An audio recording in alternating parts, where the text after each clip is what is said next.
Wala akong magawa. Diligence is not enough. Hindi sapat yung masipag ka. Oo, importante yung pera, yung sipag. Pero ito po yung tandaan. Unahin mo yung pangarap, yung panaginip.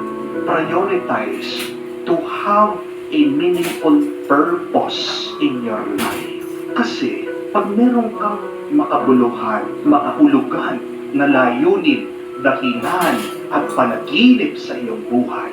Araw-araw magkakaroon ka ng gana at kahit na wala kang pera, makikita mo, lilitaw niya, lalapit sa iyo ang kayamanan because you are working out of a purpose.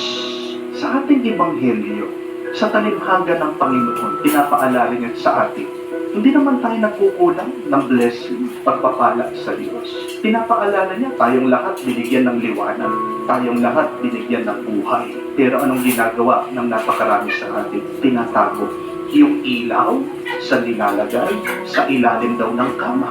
Di ba nakakatawa yun? Bakit itatago mo liwanag? Yung iba daw, tinatakpan sa basket. Bakit mo itatago? It may be because of a lack of purpose. Hindi alam ang dahilan. Walang nakikitang magandang layunin o baka nakalimutan at hindi pa nakita magandang pangarap at panaginip sa kanilang buhay. Please pray that you may find the right purpose in your life. Because remember this, if you have a right purpose, you may have wrong actions in your life, you will always get a good result. Pero kung mali yung layunin mo, kung wala kang dahilan, tama man yung iyong mga ginagawa, anong resulta? Wala. Di po ba?